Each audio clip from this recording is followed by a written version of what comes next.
Merci d'être avec nous sur Radio J. Comme tous les matins, vous le savez, eh bien, nous sommes ensemble jusqu'à 9h. Des rendez-vous de ce lundi matin, c'est Judaïsme au féminin avec Mariacha Drey. Bonjour Mariacha. Bonjour, Shavuot Tov, Chag Sameach. Chag Sameach. Et oui, toujours la fête de Hanouka. On en parlait la semaine dernière et on va en reparler de ce jour du miracle aussi, de cette fête du miracle, Mariacha.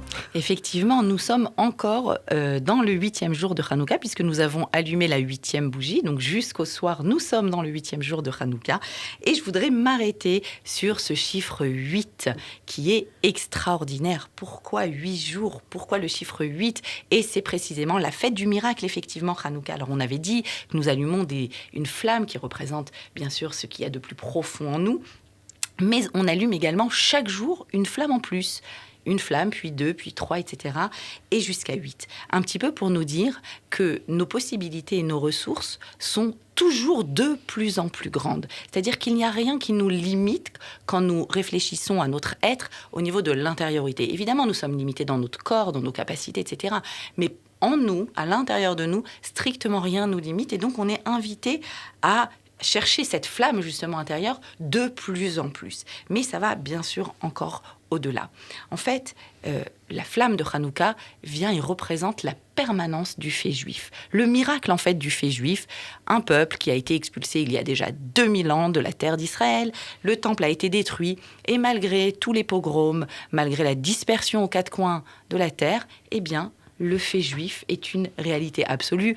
Et même depuis la création de l'État d'Israël, le fait de l'État d'Israël comme étant une force internationale nous laisse sans voix. Et ça, c'est un véritable miracle, d'après tous les historiens. Voir un peuple qui a été éparpillé, qui a été haï, qui a été décimé, et le voir renaître ainsi de ses cendres, c'est un réel miracle. Eh bien, c'est lié à la fête de Hanouka. Parce que la fête de Hanouka, il est vrai, nous allumons une flamme, mais finalement, de quoi nous souvenons-nous lors de la fête de Hanouka ? Eh bien, il y a plus de 2000 ans, 2300 et quelques années, il y avait des Grecs en terre d'Israël qui n'ont pas voulu nous expulser de la terre. Il y avait le deuxième temple de Jérusalem. Ce qu'ils ont voulu, c'est nous assimiler, faire de nous de bons Grecs et nous helléniser en quelque sorte. Ouais. Et effectivement, pour cela, ils se sont attachés à empêcher le peuple d'Israël de pratiquer le Shabbat et les fêtes juives, de pratiquer la circoncision, la Brit Mila, et effectivement, à travers ces éléments-là, et d'étudier la Torah, ils leur ont interdit d'étudier la Torah. Et en fait, on réalise que dans les 8 jours de Hanouka, eh bien, il y a forcément un Shabbat, le Shabbat de Hanouka, que nous avons vécu. Il y a forcément un Rosh Chodesh, premier jour du mois juif, qui nécessite pour ça de sanctifier la nouvelle lune. On avait l'interdiction de sanctifier la nouvelle lune, puisque le calendrier juif est un calendrier lunaire.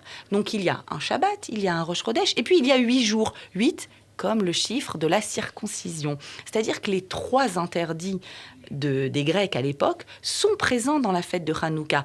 Un peu comme pour dire, vous voyez, eh bien nous sommes là, avec encore plus de flammes, encore plus de lumière. Et la permanence du fait juif, même si elle peut déranger, c'est une réalité et elle est due justement à notre attache à ce qui constitue notre essence profonde. Magnifique fête de Hanouka et magnifique message ce matin, Mariacha Drey, qu'on retrouve le lundi matin sur Radio J. On peut aussi vous retrouver sur vos réseaux sociaux, sur votre page Facebook et votre page Instagram. Merci Mariacha, à la semaine prochaine.